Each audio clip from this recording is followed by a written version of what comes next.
میرا نام سائمہ ہے اور میں اپنی ماں کے ساتھ گھر میں رہتی تھی۔ میری زندگی کا آغاز ایک ایسے گھر میں ہوا جہاں خاموشی بھی سہولیت کی طرح موجود تھی۔ میرے بابا بہت امیر آدمی تھے، میری ماں ان کی دوسری بیوی تھی۔ اس حقیقت کے باوجود ہمارے لیے کوئی کمی نہیں تھی۔ بابا ہمارے لیے بہت بڑا بنگلہ چھوڑ کے گئے تھے۔ ایک گاڑی تھی جو ہمیشہ گھر کے گیٹ کے اندر کھڑی رہتی تھی۔ بینک میں اچھا خاصا بیلنس تھا جسے ماں نے فکس کروا رکھا تھا۔ ہر مہینے 1 لاکھ روپے منافع آتا تھا۔ یہ رقم ہمارے لیے کافی سے زیادہ تھی۔ گھر اپنا تھا، گاڑی اپنی تھی، کھانا پینا صرف 2 لوگوں کا تھا، اس لیے خرچ محدود تھا۔ کبھی کسی چیز کے لیے ہاتھ نہیں پھیلانا پڑا۔ میں نے کبھی یہ نہیں سوچا کہ کل کیا ہوگا۔ زندگی آرام سے چل رہی تھی۔ ماں کا انداز پر اعتماد تھا، وہ کبھی گھبراتی نہیں تھی۔ ہر فیصلہ وہ ایسے کرتی تھی جیسے سب کچھ ہمیشہ یوں ہی رہے گا۔ میری پڑھائی بھی انشورنس کے پیسوں سے ہوئی، اسکول سے کالج تک کبھی فیس کی فکر نہیں ہوئی۔ کتابیں وقت پہ آ جاتی، یونیفارم ہمیشہ نئی ہوتی۔ زندگی میں سب کچھ ٹھیک تھا، کم سے کم مجھے تو یہی لگتا تھا۔ یہ سب کچھ صرف تب تک تھا جب تک میں جوان نہیں ہو گئی۔ میری پڑھائی ختم ہو چکی تھی، میں 18 سال کی تھی۔ میں نے صرف FA کیا تھا، مجھے آگے پڑھنے کا کوئی شوق نہیں تھا۔ وہ خود کو پڑھائی کے لیے نہیں دیکھتی تھی۔ ماں بھی یہی کہتی تھی کہ پڑھنے کی کیا ضرورت ہے۔ وہ کہتی تھی پڑھتے تو وہ لوگ ہیں جنہوں نے نوکری کرنی ہوتی ہے، پیسے تو آتے ہی رہیں گے۔ ماں کو اپنے فیوچر پر مکمل یقین تھا، ان کے لہجے میں کبھی سوال نہیں ہوتا تھا۔ ویسے میری ماں کافی حد تک ابھی بھی جوان تھی، ان کے چہرے پر وقت کے اثرات کم تھے، ان کے بولنے میں ٹھہراؤ تھا۔ میں نے ایک دن ان سے پوچھا کہ آپ کی شادی کس عمر میں ہوئی تھی؟ انہوں نے کہا ہاں، تمہارے ابو مجھ سے 15 سال بڑے تھے۔ وہ ابو کی وجہ سے زیادہ بات نہیں کرتی تھی، کچھ موضوعات ہمیشہ ادھورے رہ جاتے تھے۔ میں نے بھی سوال کرنا چھوڑ دیا تھا۔ سب کچھ ٹھیک لگتا تھا، گھر محفوظ لگتا تھا، زندگی ایک سیدھی لکیر کی طرح چل رہی تھی۔ لیکن انسان یہ بات بھول جاتا ہے کہ جب اس کو سب کچھ ٹھیک لگنے لگتا ہے تب ہی سب کچھ خراب ہونا شروع ہو جاتا ہے، اور شاید وہی ہونے والا تھا۔ پڑھائی تو میری پوری ہو چکی تھی، لیکن رزلٹ کارڈ لینے کے لیے ایک دن کالج والوں نے بلا لیا اور میں کالج چلی گئی۔ اس دن میں نے ہلکے رنگ کا سوٹ پہنا ہوا تھا، بال سادہ سے باندھے تھے۔ دل میں کوئی خاص خوشی نہیں تھی، بس ایک ذمہ داری پوری کرنی تھی۔ کالج پہنچی تو پرانا ماحول ایک بار پھر سامنے آ گیا۔ وہی لان، وہی بینچیں، وہی شور، وہی ہنسی۔ میں دوستوں سے ملی، سب ایک دوسرے کو دیکھ کے خوش ہو رہی تھی۔ کچھ کے ہاتھوں میں نئے داخلوں کے فارم تھے، کچھ مستقبل کے منصوبے بنا رہی تھیں۔ میں PC بھی لے گئی تھی۔ پڑھائی تو کرنی نہیں تھی، بس رزلٹ کارڈ لینا تھا۔ ہم نے کینٹین میں بیٹھ کے خوب مزے کیے، چائے منگوائی، سموسے کھائے، کہے لگائے۔ ایسا لگ رہا تھا جیسے وقت وہیں رک گیا ہو۔ میں امی کو یہی بتایا تھا کہ میں دوپہر کے بعد ہی آؤں گی تاکہ دوستوں کے ساتھ وقت گزار سکوں۔ وہ مجھ سے بھی کہہ رہی تھی کہ تم نے آگے نہیں پڑھنا، میں کہہ رہی تھی نہیں۔ انہوں نے پوچھا تم کیا کرو گی؟ میں نے کہا مجھے لکھنے کا شوق ہے، میں گھر میں بیٹھ کے لکھا کروں گی، کہیں نہ کہیں پوسٹ کر دوں گی یا پبلش کروا دوں گی، بس میری اتنی ہی دنیا ہے۔ انہوں نے کہا کہ تم جیسا انسان بھی اچھا ہوتا ہے جس کے زیادہ بڑے بڑے خواب نہیں ہوتے۔ ان کی بات میں نرمی تھی، مجھے برا نہیں لگا۔ جب میں کالج سے واپس آئی تو دوپہر کا وقت تھا۔ جیسے ہی میں گھر میں داخل ہوئی، سامنے کوئی لڑکا بیٹھا ہوا تھا۔ میں نے اس سے پہلے اسے کبھی نہیں دیکھا تھا۔ کافی جوان تھا، خوبصورت تھا، صاف کپڑے پہنے ہوئے تھے، بال سلیقے سے بنے ہوئے تھے۔ وہ مجھے دیکھ کے ایک لمحے کو چونک گیا۔ میں بھی رک گئی۔ میں جانتی تھی کہ میں بھی بہت جوان اور خوبصورت تھی، میرے چہرے پر دن بھر کی ہنسی باقی تھی۔ میں نے سلام کیا، اس نے جواب دیا، لیکن میں رکی نہیں۔ میں سیدھا اپنے کمرے میں چلی گئی، دروازہ بند کیا۔ دل میں ایک انجانی سی حرکت ہوئی، کچھ سمجھ نہیں آیا۔ میری ماں نے تھوڑی دیر اس سے بات کی، اسے پانی پلایا، حال چال پوچھا، پھر وہ چلا گیا۔ میں کمرے سے نکلی تو گھر پھر سے خاموش تھا۔ میں نے ماں سے پوچھا امی یہ کون تھا؟ انہوں نے کہا یہ میری ایک کزن ہے، اس کا بیٹا تھا، یہاں سے گزر رہا تھا، تھوڑی دیر بیٹھنے کے لیے آ گیا۔ میں نے کہا اچھا۔ میں نے زیادہ غور نہیں کیا اس بات پر، مجھے کیا معلوم تھا کہ کچھ چہرے یوں ہی نظر انداز نہیں ہوتے۔ ایک دن میں نے ماں سے کہا کہ آپ میری شادی کیوں نہیں کروا دیتی؟ ماں نے کہا تجھے شادی کرنے کا شوق ہے، تجھے کیا مرد اچھے لگتے ہیں؟ اپنی زبان سے شادی کی بات کر رہی ہے۔ میری ماں کوئی روایتی ماں نہیں تھی، میری ماں پڑھی لکھی تھی، سمجھدار تھی۔ ہم لوگ ساتھ بیٹھ کے انگلش فلمیں دیکھتے تھے، ہمارے گھر کا ماحول بہت اچھا تھا۔ انہوں نے اس لیے نہیں پوچھا تھا کہ جیسے وہ یہ کہہ رہی ہوں کہ اپنے منہ سے بندہ مانگ رہی ہے۔ ہے۔ میں نے کہا نہیں امی، میں یہ کہہ رہی ہوں کہ اگر میں نے زندگی میں اور کچھ نہیں کرنا، نہ نوکری کرنی ہے نہ ہی پڑھائی کرنی ہے، تو پھر میری شادی کروا دیں۔ آج کل تو سنا ہے کہ مرد جوان لڑکیوں پہ بہت زیادہ جان چھڑکتے ہیں۔ اگر جوانی میں میری شادی ہو گئی تو میری زندگی اچھی گزرے گی، میرا شوہر مجھے بہت محبت کرے گا، پیار کرے گا۔ جیسے آپ کی کم عمر میں بیٹی پیدا ہو گئی، ایسے میری اولاد بھی پیدا ہو جائے گی، بچے بھی جوان نظر آئیں گے، کیونکہ جب اور کچھ کرنا نہیں تو پھر شادی ہی کر لیتی ہوں۔ میری ماں ہنسنے لگی اور کہنے لگی تو اتنی زیادہ خوبصورت ہے، شادی کر کے اپنی خوبصورتی برباد کرنا چاہتی ہے؟ میں نے کہا کیوں، شادی کر کے خوبصورتی برباد ہو جاتی ہے؟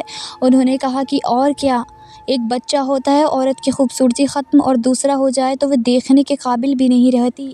میں نے کہا لیکن آپ کی بھی تو بیٹی ہوں میں، آپ تو ابھی بھی ٹھیک ہیں، آپ کا تو پیٹ بھی اندر ہے، کمر بھی پتلی ہے۔ ماں ہنسنے لگی۔ ماں نے کہا ایسے لوگ ہزاروں میں ایک ہوتے ہیں۔ میں نے کہا تو میں بھی تو آپ کی بیٹی ہوں نا، میں آپ پہ جاؤں گی؟ انہوں نے کہا ہاں ہاں سن لیا میں نے، لیکن کوئی اچھا رشتہ بھی تو ہونا چاہیے، ابھی تو گھر میں رہو، تھوڑا آرام کرو، موج مستی کرو، ابھی تو پڑھائی سے تمہاری جان چھوٹی ہے، اب تم ایک نئی سسٹم میں پڑھنا چاہتی ہو۔ شادی کوئی اچھی چیز نہیں ہے، 3-4 مہینے کی خوشی کے لیے ساری زندگی لٹک جاتی ہے، اس لیے ابھی گھر کا آرام کرو۔ نہ تو گھر میں کوئی روکنے والا، نہ ٹوکنے والا، نہ کوئی باپ، نہ کوئی بھائی، نہ کوئی ساس، نہ سسر، نہ کزن، نہ حسد، نہ نفرت۔ مزے کرو، ورنہ جب میں نے تمہاری شادی کرا دینی ہے نا تو پھر تم کہو گی کہ میری پہلی والی زندگی اچھی تھی، اس لیے ابھی تم انجوائے کرو۔ میں نے بھی کہا ہاں آپ ٹھیک کہہ رہی ہیں، لیکن اسی رات میرے ساتھ کچھ عجیب ہوا۔ میں نے اپنی ماں کے ساتھ بیٹھ کے ایک فلم دیکھی، ٹی وی لاؤنج میں مدھیم روشنی تھی، پردے آدھے گرے ہوئے تھے، کمرے میں خاموشی تھی جو فلم کے مقاموں سے ٹوٹتی تھی۔ میرا دل کھانے کو نہیں چاہ رہا تھا، جسم میں ہلکی سی تھکن تھی، سر بھرا بھرا سا لگ رہا تھا۔ ماں نے میری طرف دیکھا، انہوں نے نرمی سے کہا ایک گلاس دودھ پی لو۔ انہوں نے کہا بھوکے پیٹ نہیں سوتے۔ میں نے ان کی بات مان لی، باورچی خانے میں جا کے ایک گلاس دودھ لیا۔ دودھ نیم گرم تھا، میں نے آہستہ آہستہ پیا، دل میں کوئی خاص احساس نہیں تھا۔ میں سونے کے لیے اپنے کمرے میں چلی گئی۔ کمرہ صاف تھا، بیڈ درست تھا، پردے بند تھے، کھڑکی سے باہر اندھیرا تھا۔ میں نے بتی بند کی، لحاف اوڑھا، آنکھیں بند کر لی۔ رات گہری ہو چکی تھی، کمرے میں مکمل خاموشی تھی۔ پھر اچانک مجھے ایک عجیب سا احساس ہوا، مجھے یوں لگا جیسے کوئی وجود میں آ کے اوپر بیٹھ گیا ہو۔ میرے سینے پر دباؤ تھا، سانس لینا مشکل ہو رہا تھا۔ مجھے ایسا محسوس ہوا کہ میں دب رہی ہوں۔ میں چیخنا چاہتی تھی، میری آواز نہیں نکل رہی تھی۔ میں آنکھیں کھولنا چاہتی تھی، میری آنکھیں نہیں کھل رہی تھی۔ جسم ساکت ہو چکا تھا، میں حرکت نہیں کر پا رہی تھی۔ مجھے وجہ طور پر محسوس ہو رہا تھا کہ کوئی میرے اوپر بیٹھا ہے، اس کا وزن بہت زیادہ تھا، وہ وزن میری سانسوں کو دبا رہا تھا۔ میرے دل کی دھڑکن تیز ہو گئی، میرے اندر خوف پھیلنے لگا۔ میں نے دل ہی دل میں زور لگایا، میں نے پوری طاقت سے کوشش کی کہ آنکھیں کھل جائیں۔ میں نے خود کو جھنجھوڑنا چاہا، لیکن میرا جسم میرا ساتھ نہیں دے رہا تھا۔ مجھے اس لمحے یہ سمجھ آ گئی کہ یہ کوئی خواب ہے۔ میں جانتی تھی کہ یہ خواب ہے، میں چاہتی تھی کہ یہ خواب ٹوٹ جائے۔ میں بار بار خود سے کہہ رہی تھی کہ جاگو، لیکن خواب ٹوٹ نہیں رہا تھا۔ ہر لمحہ بہت لمبا لگ رہا تھا، وقت جیسے رک گیا تھا۔ وجود میرے اوپر بیٹھا ہوا تھا، میں اس کو دیکھ نہیں پا رہی تھی، لیکن میں اس کی موجودگی کو محسوس کر رہی تھی۔ میرا دل بری طرح گھبرا رہا تھا، میرے اندر ایک چیخ قید تھی۔ میں آنسو بہانا چاہتی تھی، لیکن آنکھیں بند تھیں۔ پھر اچانک مجھے کچھ یاد نہ رہا، شاید میں پھر سے نیند میں چلی گئی، یا شاید وہ حالت خود ہی ختم ہو گئی۔ مجھے اس کا اندازہ نہ ہو سکا۔ صبح آنکھ کھلی تو کمرہ ویسا ہی تھا، سورج کی روشنی پردوں سے چھن کے اندر آ رہی تھی۔ میں اندر خود کو بیڈ پہ پایا، دل ابھی بھی بھرا ہوا تھا۔ مجھے محسوس ہو رہا تھا کہ رات میرے ساتھ کچھ ہوا تھا، یہ عام خواب جیسا نہیں تھا، وہ احساس ابھی تک میرے جسم میں موجود تھا۔ سینے پر ہلکی سی بوجھل کیفیت تھی۔ میں اٹھ کے ماں کے پاس گئی، میں نے انہیں سب کچھ بتایا۔ میں نے کہا رات میرے ساتھ ایسا ہوا ہے۔ انہوں نے میری بات غور سے سنی۔ ماں نے کہا تمہیں خواب آیا ہے؟ انہوں نے کہا تمہارے ساتھ حقیقت میں کچھ نہیں ہوا؟ میں نے کہا کہ ہاں، لیکن یہ خواب بہت زیادہ اصلی لگ رہا تھا۔ ماں نے مجھے تسلی دی، انہوں نے کہا کبھی کبھی تھکن میں ایسا ہو جاتا ہے۔ میں نے سر ہلا دیا، لیکن دل مطمئن نہ ہوا۔ 2-4 دن گزر گئے، میں نے اس واقعے کو بھلانے کی کوشش کی۔ میں معمول معمول کے کام کرتی رہی، لیکن دل کے کسی کونے میں خوف موجود تھا۔ پھر ایک رات دوبارہ وہی ہوا۔ میں سو رہی تھی کہ اچانک وہی دباؤ محسوس ہوا، وہی وزن، وہی بے بسی۔ اس بار میرا خوف بڑھ گیا۔ میں نے وہی کوشش کی، آواز نہیں نکلی، آنکھیں نہیں کھلی، جسم ساکت ہو گیا، بری طرح ڈر گئی۔ اس بار مجھے پورا یقین ہو گیا کہ کچھ غلط ہے، محض اتفاق نہیں تھا۔ صبح ہوئی تو میرا دل بیٹھا ہوا تھا۔ میں سیدھا ماں کے پاس گئی۔ میں نے گھبرا کے کہا کہ مجھے لگتا ہے میرے کمرے میں کوئی بھوت یا کوئی چڑیل ہے۔ میں نے کہا وہ رات کو آ کے میرے اوپر بیٹھ جاتی ہے۔ میں نے کہا میں باقاعدہ اس کا وزن محسوس کرتی ہوں۔ ماں نے میری بات سنی، انہوں نے فوراً انکار کر دیا۔ انہوں نے کہا ایسا کچھ نہیں ہے۔ انہوں نے کہا اس گھر میں تو تم پیدا ہوئی ہو۔ انہوں نے کہا ہم لوگ پچھلے 18-19 سال سے یہاں رہ رہے ہیں۔ انہوں نے کہا اگر کوئی چڑیل ہوتی تو پہلے کیوں نظر نہ آئی۔ انہوں نے کہا کہ اب اچانک کیوں محسوس ہونا شروع ہو گئی ہے۔ ماں کی بات میں منطق تھی۔ میں خاموش ہو گئی، لیکن میرا دل پھر بھی مطمئن نہیں تھا۔ میں کشمکش میں پڑ گئی۔ میں بار بار یہی سوچتی رہی کہ میرے ساتھ ہو کیا رہا ہے، یہ خواب تھا یا کچھ اور، یہ وہم تھا یا حقیقت۔ رات کا خیال آتے ہی میرا دل ڈوبنے لگتا تھا، اپنا کمرہ محفوظ نہیں لگتا تھا، بیڈ پہ لیٹتے ہوئے خوف محسوس ہوتا تھا۔ میں نے خود کو سمجھانے کی کوشش کی، لیکن وہ احساس میرے اندر بیٹھ چکا تھا۔ میں جانتی تھی کہ کچھ بدل چکا ہے، مجھے بس یہ نہیں معلوم تھا کہ آگے کیا ہونے والا ہے۔ آج کل کی نئی نسل کا ایک مسئلہ ہے نا کہ یہ ہر چیز گوگل پہ سرچ کرتی پھرتی ہے۔ میں بھی اس دن اپنے بیڈ پہ بیٹھ کے لیپ ٹاپ کے سامنے بیٹھی تھی۔ کمرہ سنسان سا لگ رہا تھا، پردے کھلے تھے، ہلکی دھوپ بیڈ پہ آ رہی تھی۔ میں نے اپنی ماں سے کہا امی مجھے کچھ عجیب سا ہو رہا ہے۔ وہ تو اخبار میں مصروف تھی۔ میں نے خود ہی گوگل کھولا، میں نے سرچ بار میں الفاظ ٹائپ کیے، نیند میں کسی کا اوپر بیٹھنا، رات کو دباؤ محسوس ہونا، نیند میں جسم ساکت ہونا۔ اسکرول کرتے کرتے میں نے ایک عجیب سی حقیقت دیکھی۔ میری آنکھیں کھلی کی کھلی رہ گئیں، لیکن دل میں خوف چھا گیا۔ وہاں لکھا تھا کہ ایسی مخلوق ہوتی ہیں جو سوئے ہوئے لوگوں کے اوپر آنکھیں بیٹھ جاتی ہیں۔ یہ لوگ یا مخلوق ان کے اوپر بیٹھ کے ان کی توانائی چوستی ہیں اور انہیں بے بس محسوس کرتی ہیں۔ مجھے ایسا لگا جیسے وہ میری نیند پہ قابض ہو گئی ہو۔ دل تیز دھڑک رہا تھا، ہاتھ کانپ رہے تھے۔ میں اگلے ہی دن بازار جانے کا فیصلہ کر چکی تھی۔ سورج ابھی چمک رہا تھا، ہوا میں ہلکی نرمی تھی۔ بازار میں لوگ چلتے پھرتے نظر آ رہے تھے، دکانوں سے خوشبو آ رہی تھی۔ میں ایک مخصوص دکان کی طرف گئی جہاں مذہبی اشیاء ملتی تھیں۔ میں نے اللہ کے نام والی ایک تسبیح خریدی۔ رنگ میں سفید موتی لگے تھے، ہر موتی صاف اور چمکدار تھا۔ ساتھ میں ایک تصویر بھی لی، تصویر میں ایک مقدس شخصیت کا عکس تھا۔ میں دونوں چیزیں گھر لے آئی، کمرے میں پردے بند کیے، دیوار پہ تصویر لگا دی، تسبیح بھی بیڈ کے کنارے رکھ دی۔ رات کو میں نے تسبیح اٹھا کے پڑھنا شروع کی، آواز ہلکی تھی، پھر آہستہ آہستہ نیند آ گئی۔ دل کو سکون محسوس ہو رہا تھا، مجھے لگا شاید اب رات پرسکون گزرے گی، لیکن اسی رات پھر وہی ہوا۔ میری آنکھیں بند تھی، میں محسوس کر رہی تھی کہ کوئی میرا جسم دبا رہا ہے۔ سانس لینا مشکل تھا، میری کمر میں درد تھا، ہر حرکت پر سختی محسوس ہو رہی تھی۔ یہ درد اچانک سے شروع ہوا، میں دل ہی دل میں چیخنا چاہتی تھی، لیکن آواز نہ نکلی۔ میں نے سوچا شاید جسم زیادہ تھکا ہوا ہے، لیکن یہ احساس معمولی نہیں تھا، یہ بالکل واضح تھا کہ کوئی باہر کا اثر تھا۔ نیند میں ہونے کے باوجود میں اپنی کمر پر دباؤ محسوس کر رہی تھی۔ صبح ہوئی تو سورج کی روشنی کمرے میں چھن کے آ رہی تھی۔ بیڈ کے کنارے بیٹھ کے میں نے ماں سے پوچھا، میں نے بتایا کہ رات دوبارہ وہی ہوا، کمر میں درد شروع ہو گیا۔ ماں نے مسکراتے ہوئے کہا بیٹا عورت ہی نہیں ہوتی جس کی کمر میں درد نہ ہو، ہر عورت کے جسم میں کبھی نہ کبھی درد آتا ہے۔ میں نے کہا لیکن یہ اچانک سے شروع ہوا، پچھلے مہینے کے آخر میں طبیعت خراب ہونے پہ کبھی ایسا نہیں ہوا۔ ماں نے کہا تم بہت زیادہ سوچ رہی ہو، گھر میں رہنا تمہیں ایسا محسوس کرا رہا ہے، باہر گھومو، ہوا لو، دھوپ میں کچھ وقت گزارو۔ میں نے کہا کہ کس کے ساتھ باہر جاؤں، میری ساری دوستیں پڑھائی شروع کر چکی ہیں، ان کی تو وہی روٹین ہے، میں بیچ میں اکیلی ہوں، میرے ساتھ گھومنے پھرنے کے لیے کون وقت نکالے گا۔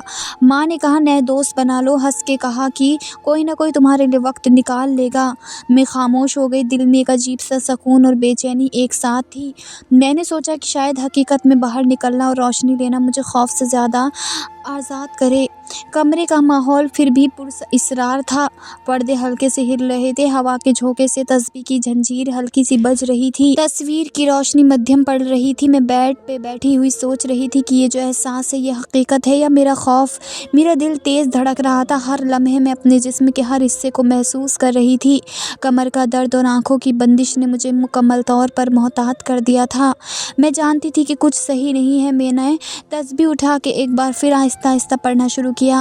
ہاتھ تھر تھر کر رہے تھے، میری سانس ابھی بھی تیز تھی۔ نیند میں ہونے کے باوجود میں پوری طرح اپنے ارد گرد کے ماحول کو محسوس کر رہی تھی۔ دل میں امید کی ایک لہر تھی کہ شاید یہ عمل میری حفاظت کرے۔ رات کی خاموشی میں تسبیح کی ہر آواز دل کے اندر گونج رہی تھی۔ میں نے خود سے کہا کہ اگر یہ حقیقت ہے تو میرے اوپر اثر نہیں ڈال سکتی۔ پھر میں نے آنکھیں بند کر کے دعا کی اور نیند میں چلی گئی۔ رات کی اور پر اسرار خاموشی نے مجھے ایک بار پھر یاد دلایا کہ کچھ بھی زندگی میں اچانک اور غیر متوقع ہو سکتا ہے۔ یہ احساس خوف اور احتیاط دونوں کے درمیان خالی جگہ میں کھڑا کر رہا تھا۔ میری کمر کا درد، دباؤ، نیند میں بے بسی، سب کچھ واقعی غیر معمولی اور خوفناک تھا۔ میں جانتی تھی کہ مجھے اپنے آپ کو محفوظ رکھنا ہوگا۔ گھر کے اندر رہنا، تسبیح پڑھنا اور دوست بنانے کی ماں کی نصیحت سب میرے لیے ایک چھوٹا سا سہارا تھا، لیکن دل میں ابھی بھی ایک عجیب سا سکون اور ہلکی سی دہشت موجود تھی۔ میں نے سوچا شاید روشنی، تسبیح، دعا مجھے اس خوف سے بچا سکتی ہیں، اور شاید یہ وہ پہلا قدم تھا جس نے مجھے اپنے اندر کی طاقت کو محسوس کرایا۔ میں نے آہستہ آہستہ یہ نوٹ کرنا شروع کیا کہ میری ماں کی اپنی ہی ایک زندگی تھی۔ وہ اپنے دن اپنے طریقے سے گزارتی تھی۔ وہ اپنا خیال رکھتی تھی، بالوں میں تیل لگاتی، وقت پہ کپڑے بدلتی تھی، آئینے کے سامنے زیادہ دیر نہیں رکتی تھی، لیکن خود کو نظر انداز بھی نہیں کرتی تھی۔ وہ فلمیں دیکھتی تھی، کبھی پرانی فلمیں، کبھی نئی، ڈرامے دیکھتی تھی اور پورا ڈرامہ خاموشی سے دیکھتی۔ کسی کردار پر تبصرہ نہیں کرتی، نہ کسی کے ساتھ ہمدردی جتاتی، بس دیکھتی رہتی۔ وہ کتابیں بھی پڑھتی، موٹی کتابیں، سادے سے ورق والی۔ اکثر دوپہر کو کمرے میں جا کے کتاب کھول لیتی، دروازہ بند نہیں کرتی تھی، لیکن ان کے اندر خاموشی ہوتی تھی۔ وہ مزے میں رہتی تھیں، ان کے چہرے پر اکثر سکون ہوتا تھا۔ میں نے کبھی انہیں بے چین نہیں دیکھا۔ بابا کا ذکر وہ کبھی نہیں کرتی تھی، نہ اچھا نہ برا، جیسے وہ موجود ان کی زندگی سے نکل چکے ہوں۔ دوسری شادی کا خیال انہوں نے کبھی نہیں آیا، نہ کسی رشتے کا ذکر، نہ کسی ضرورت کا اظہار۔ وہ اکیلے رہنے کو مسئلہ نہیں سمجھتی تھی، مجھ سے بھی بہت زیادہ محبت نہیں کرتی تھی۔ یہ بات میں آہستہ آہستہ سمجھ پائی۔ وہ میری بات سن لیتی تھی، لیکن میرے لیے بہت زیادہ پریشان نہیں ہوتی تھی۔ اگر کچھ کہتی تھی تو وہ بس ایک جملہ کہہ دیتی تھی۔ وہ کہتی ہو جائے گا، وہ کہتی ٹھیک ہے، زندگی ہے۔ اگر میں بیمار ہوتی تو وہ کہتی دوائی لے لو، اگر پریشان ہوتی تو کہتی کوئی فلم دیکھ لو، اگر کوئی مسئلہ ہوتا تو کہتی باہر چلی جاؤ۔ ہر بات کا حل ان کے لیے بہت سادہ تھا، کوئی بات پیچیدہ نہیں تھی، کوئی جذباتی الجھن نہیں تھی۔ وہ سب کو سیدھا سیدھا رکھتی تھی، نہ سوال، نہ شکوہ، نہ شکایت۔ میں کبھی کبھی ان کو دیکھ کے سوچتی کہ شاید وہ جان بوجھ کے خود کو الگ رکھتی ہیں، یا شاید ان کی شخصیت ہی ایسی تھی۔ وہ زندگی کو بہت ہلکے ہاتھوں سے تھام کے چلتی تھی۔ مجھے ان کے شکوہ بھی نہیں ہوتا تھا، لیکن میں انہیں سمجھ بھی نہیں پاتی تھی۔ ان کے لیے سب کچھ معمول تھا اور میرے لیے سب کچھ سوال بن چکا تھا۔ ایک دن میری ماں نے مجھے آواز دی، ان کے ہاتھ میں موبائل فون تھا۔ وہ صوفے پر بیٹھی ہوئی تھی، چہرے پر وہی سکون تھا جو ہمیشہ رہتا تھا۔ انہوں نے کہا آؤ ذرا یہاں بیٹھو۔ انہوں نے فون میری طرف بڑھایا، انہوں نے کہا اس کو غور سے پڑھ لو۔ میں نے اسکرین پہ نظر ڈالی، ایک لمبا سا آرٹیکل تھا، الفاظ سادہ تھے، لہجہ صاف تھا۔ میں نے پڑھنا شروع کیا۔ جیسے جیسے میں آگے بڑھتی گئی میرے دل کی دھڑکن آہستہ ہونے لگی۔ آرٹیکل میں لکھا تھا کبھی کبھی انسان کو سلیپ پیرالائسس ہو جاتا ہے۔ اس میں لکھا تھا انسان کو یوں محسوس ہوتا ہے جیسے کوئی بھاری وجود اس کو اوپر آ کے بیٹھ گیا ہو، اس کے ہاتھ پاؤں چم جاتے ہیں، وہ ہل نہیں پاتا، وہ سب کچھ محسوس کرتا ہے لیکن آنکھ نہیں کھول پاتا۔ آرٹیکل میں یہ بھی لکھا تھا کہ یہ کیفیت بالکل نارمل ہوتی ہے، یہ کوئی غیر معمولی بات نہیں ہوتی، وہ کبھی کبھی ہو جاتی ہے، خاص طور پر تب ہوتی ہے جب انسان گہری نیند میں ہوتا ہے۔ میں پورا آرٹیکل پڑھ چکی تھی۔ میں چند لمحے خاموش بیٹھی رہی، پھر اچانک میں ہنسنے لگی، دل کا بوجھ جیسے اتر گیا ہو۔ میں نے کہا میں تو ایسے ہی ڈر رہی تھی، میں خود ہی عجیب باتیں سوچ رہی تھی، جن بھوت چڑیل سب میرے دماغ کی پیداوار تھے۔ میرے ماں کی طرف دیکھا، میں نے پوچھا آپ کو یہ آرٹیکل کہاں سے ملا؟ انہوں نے بہت سادہ انداز میں کہا تم نے جو مجھے بتایا تھا نا، میں نے محسوس کیا کہ تم پریشان ہو رہی ہو، تو میں نے تھوڑا بہت سرچ کیا اور یہ مجھے مل گیا۔ میں نے فوراً کہا سرچ تو میں نے بھی کیا تھا۔ ماں نے میری طرف دیکھا اور پوچھا تم نے کیا لکھا تھا؟ میں نے کہا میں نے لکھا تھا رات کو میرے اوپر کوئی آ کے بیٹھ جاتا ہے۔ ماں نے ہلکی سی مسکراہٹ کے ساتھ کہا دیکھو تم نے لکھا بھی ایسا تھا، یہ دیکھو یہ کتنی نارمل سی بات ہے، سب کے ساتھ ہو جاتی ہے، ایسا ویسا کچھ نہیں ہے، پریشان ہونے کی ضرورت نہیں ہے۔ ان کے لہجے میں یقین تھا، ان کے الفاظ میں وزن تھا۔ میں نے دل ہی دل میں مان لیا، وہ واقعی مطمئن ہو گئی تھی۔ میرے سارے سوالوں کے جواب مل گئے تھے، جو خوف میرے اندر بیٹھ گیا تھا وہ اچانک ختم ہو گیا۔ اب جو سب کچھ سمجھ آ رہا تھا، وہ دباؤ، وہ بے بسی، وہ آنکھ کا نہ کھل پانا، سب ایک کیفیت تھی۔ ظاہر ہے اس کے بعد میں نے دوبارہ اس کے بارے میں سوچا ہی نہیں، میں نے اپنے ذہن سے وہ ساری باتیں نکال دی۔ اس کے بعد میرے ساتھ دوبارہ وہی کیفیت آئی، لیکن اس بار فرق یہ تھا کہ میں نے اسے محسوس نہ کیا، یا شاید میں نے اسے اہمیت نہ دی۔ میرا ذہن مطمئن تھا، دل پرسکون، اور جب ذہن مطمئن ہو جائے تو بہت سی چیزیں خود ہی ختم ہو جاتی ہیں۔ میرے سوال جواب تو ختم ہو گئے تھے کیونکہ مجھے حقیقت پتہ چل گئی تھی۔ مجھے سمجھ آ گیا تھا کہ جو کچھ رات کو ہوتا تھا وہ سلیپ پیرالائسس تھا۔ میرا ذہن مطمئن ہو چکا، ڈر ختم ہو چکا، لیکن ایک چیز تھی جو ختم نہیں ہو رہی تھی، میری کمر کا درد۔ یہ درد روز میرے ساتھ جاگتا، کبھی ہلکا ہوتا، کبھی شدید۔ میں سیدھی بیٹھتی تو تکلیف ہوتی، میں لیٹتی تو بے چینی ہوتی۔ یہ وہ کمر درد نہیں تھا جو عام تھکن سے ہو، یہ مسلسل تھا۔ ایک دن میں کمرے میں آئینے کے سامنے کھڑی تھی، میں بال باندھ رہی تھی، اچانک میری نظر اپنی گردن پر پڑی۔ وہاں ایک عجیب سا نشان تھا، لیڈ کلر کا، لال سا، بالکل ایسے جیسے نیلا پڑا ہو، نہ پورا گول نہ پورا سیدھا، بس ایک گہرا سا نشان۔ میں نے فوراً ماں کو آواز دی، انہوں نے آ کے دیکھا۔ انہوں نے لاپرواہی سے کہا کوئی مچھر کاٹا ہوگا۔ میں نے کہا مچھر کے کاٹنے سے اتنا نشان نہیں پڑتا۔ وہ خاموش ہوئی، انہوں نے بات بدل دی۔ میں پھر سوچ میں پڑ گئی، نشان مجھے عجیب لگ رہا تھا۔ میں نے اسے ہاتھ سے چھوا، وہ درد نہیں کر رہا تھا لیکن دل کو بے چین کر رہا تھا۔ چند دن بعد ایک اور عجیب بات ہوئی، میں نے کپڑے بدلے، قمیص پہنتے ہی مجھے خوشبو محسوس ہوئی۔ یہ خوشبو تیز تھی، بھاری تھی، بالکل پرفیوم کی خوشبو۔ میں نے قمیص کی دوبارہ سونگھا، خوشبو واضح تھی۔ میں نے وہ قمیص اتار دی۔ میں نے دل میں سوال کیا، میں پرفیوم لگاتی نہیں، اور جو لگاتی بھی تھی وہ ہلکا سا ہوتا۔ میں سیدھی پرفیوم کی دکان پہ چلی گئی، قمیص ساتھ لے گئی۔ میں نے دکاندار سے کہا کہ اس خوشبو جیسا پرفیوم دکھا دے۔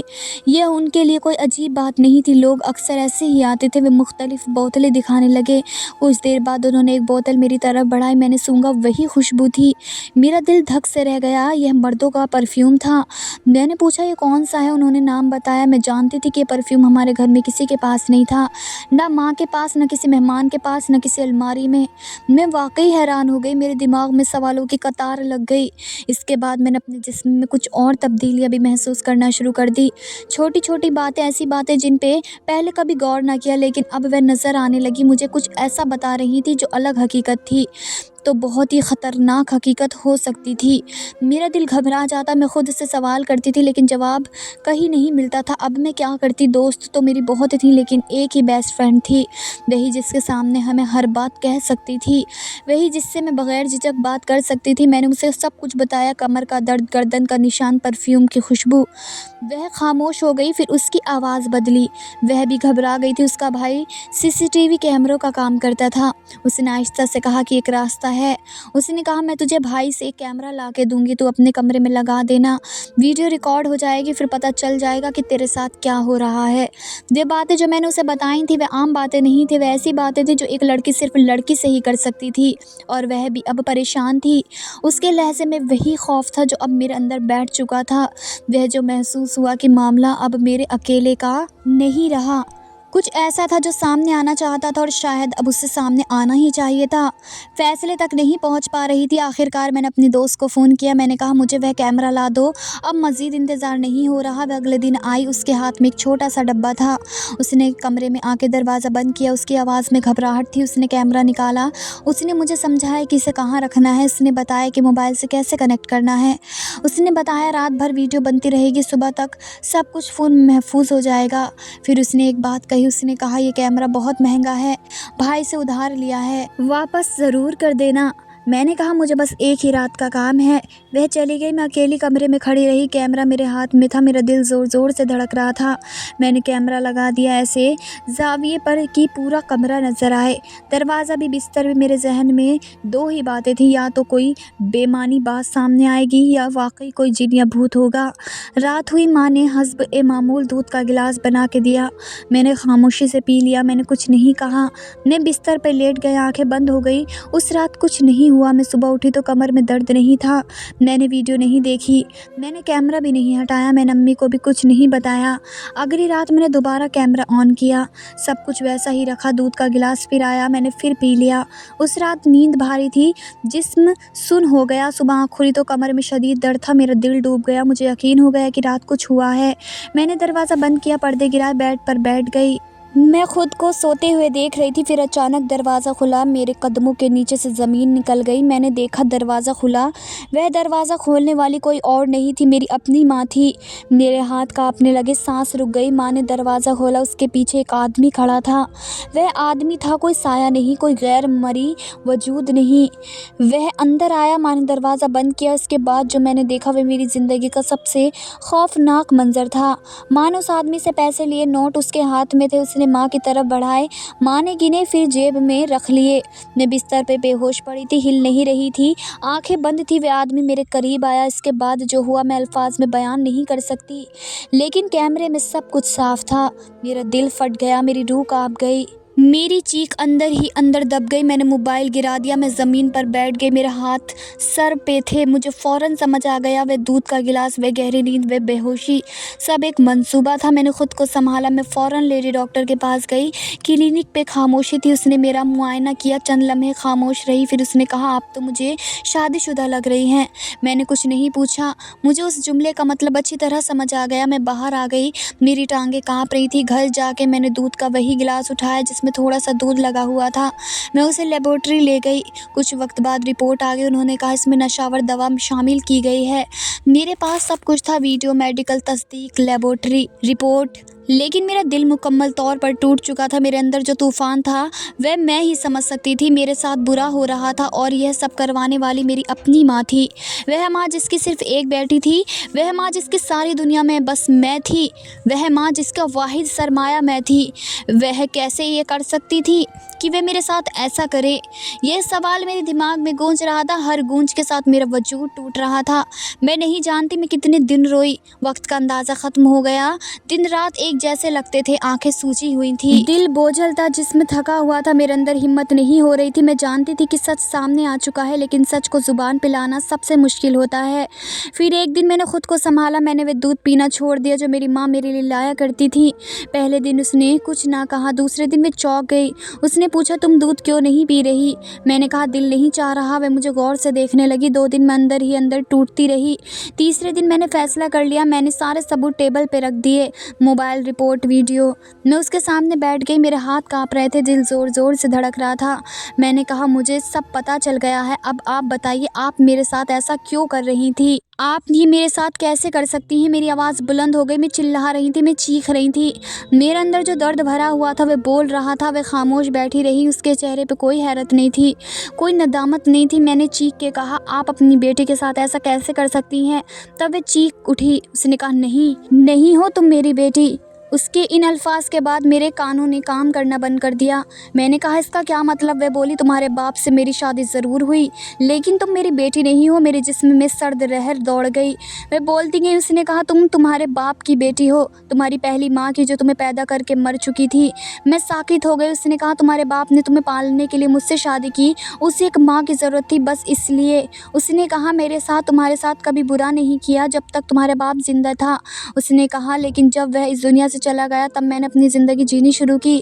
اس کی آواز سخت ہو گئی، اس نے کہا مجھے پیسہ چاہیے اور اگر میں تم سے پیسہ کما سکتی ہوں تو کماؤں گی، میں تمہاری ماں نہیں ہوں۔ اس نے کہا تمہاری ماں تو مر چکی، تمہیں پیدا کر کے ہی مر گئی، اور تمہارا باپ بھی مر چکا۔ میں نے آنکھیں بند کر لی، وہ بولتی رہی۔ اس نے کہا ہاں یہ گھر تمہارے نام ہے، یہ سب کچھ تمہارے نام ہے۔ اس نے کہا اس لیے تمہیں اپنے ساتھ رکھا ورنہ میں تمہیں کسی یتیم خانے میں پھینک دیتی۔ میں چپ ہو گئی، میں اس لیے چپ نہیں ہوئی کہ میں ڈر گئی تھی، میں اس لیے چپ ہوئی کیونکہ میرا دماغ بولنے لگا تھا۔ میرا دماغ مجھے کہہ رہا تھا کہ اب تم نے بولنا نہیں ہے، اگر تم بولی تو گیم تمہارے ہاتھ سے نکل جائے گی۔ وہ تمہاری خاموشی کو اپنی فتح سمجھ بیٹھی۔ اس نے کہا چپ کر کے اس گھر میں رہو، خود بھی کماؤ، مجھے بھی کھلاؤ۔ اس نے کہا زندگی کے مزے لوٹو۔ اس نے کہا باقی میں جس کے ساتھ چاہوں چکر چلاؤں، گھر میں جسے چاہوں لے کے آؤں، میری زندگی جینے دو اور اپنی زندگی خود جیو۔ میں نے آہستہ سے سر ہلا دیا، میں نے کہا ٹھیک ہے۔ وہ چونکی، اس نے کہا اب جو ہوگا تمہاری مرضی سے ہوگا۔ میں نے کہا ٹھیک ہے۔ میرے چہرے پر کوئی رد عمل نہیں تھا، لیکن میرے اندر ایک فیصلہ ہو چکا تھا۔ اگلے 2 دن میں نے بالکل نارمل رویہ رکھا، میں ہنستی رہی، باتیں کرتی رہی، میں نے ایسا ظاہر کیا جیسے مجھے واقعی کوئی مسئلہ نہیں۔ وہ مطمئن ہو گئی، اس سے لگا میں مان گئی ہوں، لیکن تیسرے دن میں نے سوچ لیا کہ اب میں نے کیا کرنا ہے۔ تیسرے دن جب صبح آنکھ کھلی تو میرا دل عجیب پرسکون تھا، جیسے میں نے اندر ہی اندر کوئی بڑا فیصلہ کر لیا ہو۔ میں نے آئینے میں خود کو دیکھا تو وہ لڑکی جو چند دن پہلے ٹوٹی ہوئی تھی آج اس کی آنکھوں میں عجیب سی سختی تھی۔ میں نے دل میں کہا اب رونا نہیں، اب کمزور نہیں پڑنا ہے۔ میں نے بہت آہستگی سے خود کو سنبھالا اور ماں کے کمرے کے سامنے سے گزری تو وہ سو رہی تھی۔ مجھے اس کے چہرے سے نفرت نہیں آئی بلکہ ایک خالی پن محسوس ہوا۔ میں نے ناشتہ نہیں کیا، میں نے بس اتنا کہا میں مارکیٹ جا رہی ہوں۔ گھر سے نکلتے وقت میرے قدم کانپ رہے تھے لیکن میں نے خود کو مضبوط رکھا۔ سڑک پہ چلتے ہوئے مجھے لگ رہا تھا جیسے ہر آدمی مجھے دیکھ رہا ہو، جیسے سب کو پتا ہو کہ میں کیا کرنے جا رہی ہوں، لیکن یہ سب میرا وہم تھا۔ میں سیدھی پولیس اسٹیشن گئی۔ پولیس اسٹیشن کی عمارت میرے لیے کسی عدالت سے کم نہیں تھی۔ اندر جاتے ہی میرا دل تیز تیز دھڑک رہا تھا۔ میں نے اپنی فائل مضبوطی سے پکڑی ہوئی تھی۔ اس فائل میں میری پوری زندگی کا سچ بند تھا۔ جب میں نے پولیس افسر کو بتایا کہ مجھے کمشنر صاحب سے بات کرنی ہے تو اس نے حیرت سے میری طرف دیکھا۔ قسمت شاید پہلی بار میرے ساتھ تھی۔ کمشنر صاحب وہیں موجود تھے۔ انہوں نے مجھے بیٹھنے کا کہا۔ ان کی آواز میں نرمی تھی لیکن آنکھوں میں سنجیدگی تھی۔ میں نے ایک ایک کر کے سب کچھ بتانا شروع کیا۔ میں نے ویڈیو دکھائے، میں نے میڈیکل رپورٹ رکھی، میں نے دودھ کی رپورٹ بتائی۔ میں نے سچ کو چھپایا نہیں۔ میں نے آواز کئی بار رکی، کئی بار آنسو آئے لیکن میں نے خود کو سنبھالا۔ کمشنر صاحب کا چہرہ بدلتا جا رہا تھا، وہ حیران تھے، وہ غصے میں تھے۔ انہوں نے فوراً حکم دیا کہ اس معاملے کو سنجیدگی سے لیا جائے۔ انہوں نے کہا کہ اس لڑکی کو تحفظ دیا جائے۔ مجھے پہلی بار محسوس ہوا کہ شاید دنیا میں انصاف ابھی زندہ ہے۔ پولیس فوراً حرکت میں آ گئی۔ میری ماں کو گرفتار کر لیا گیا۔ جب میں نے اسے ہتھکڑیوں میں دیکھا تو میرے دل میں کوئی خوشی نہیں تھی، بس ایک عجیب سا خالی پن تھا۔ میں جانتی تھی کہ یہ لڑائی ابھی ختم نہیں ہوئی۔ مجھے معلوم تھا کہ اس عورت کے تعلقات بہت طاقتور لوگوں سے ہیں، وہ جیل سے نکل سکتی ہے، اس لیے میں نے وقت ضائع نہ کیا۔ جب مجھے موقع ملا تھا میں نے خاموشی سے اپنی زندگی سمیٹنا شروع کر دی۔ بابا کی پینشن میرے نام آتی تھی، اکاؤنٹ میرے نام تھا، گھر میرے نام تھا، گاڑی میرے نام تھی، ہر چیز قانونی طور پر میری تھی۔ میرا نہ کسی سے مشورہ کیا، میں نے خود فیصلہ کیا۔ کمشنر صاحب نے اس میں میری مدد کی۔ انہوں نے کہا کہ اگر تم یہ شہر چھوڑنا چاہتی ہو تو یہ تمہارا حق ہے۔ انہوں نے مجھے ایک اچھا خریدار ڈھونڈ کے دیا، گھر جلدی بک گیا، میں نے سامان بیچ دیا۔ میں نے کسی یاد کو نہیں سنبھالا، مجھے یادیں نہیں چاہیے تھی، مجھے آزادی چاہیے تھی۔ گاڑی میں نے اپنے پاس رکھی، پیسے میں نے محفوظ کر لیے۔ میں نے ایک نیا شہر چنا، وہاں کسی کو میرا ماضی نہیں معلوم تھا۔ نئے شہر میں نے ایک چھوٹا سا گھر خریدا، وہ گھر سادہ تھا لیکن محفوظ تھا۔ اس گھر میں کوئی خوف نہیں تھا، کوئی رات کا ڈر نہیں تھا۔ میں نے اپنا نام بدل لیا، اپنی شناخت بدل لی، فیصلہ کیا کہ جو لڑکی اس گھر میں داخل ہوگی وہ وہی ہوگی جو اس جہنم سے نکلی تھی۔ وہ ایک نئی عورت ہوگی، مضبوط عورت، خاموش عورت، سمجھدار عورت۔ میری زندگی اب آسان ہو گئی۔ پیسہ موجود تھا، گاڑی موجود تھی، پینشن آ رہی تھی، لیکن جو زخم میرے اندر تھے وہ کسی پیسے سے نہیں بھر سکتے تھے۔ میں نے کئی راتیں جاگ کے گزاری، کئی بار میں نے سوچا کیا واقعی میری ماں ایسی ہو سکتی تھی؟ پھر مجھے یاد آیا وہ میری ماں تھی ہی نہیں، وہ صرف ایک عورت تھی جس نے لالچ کو انسانیت پر ترجیح دی۔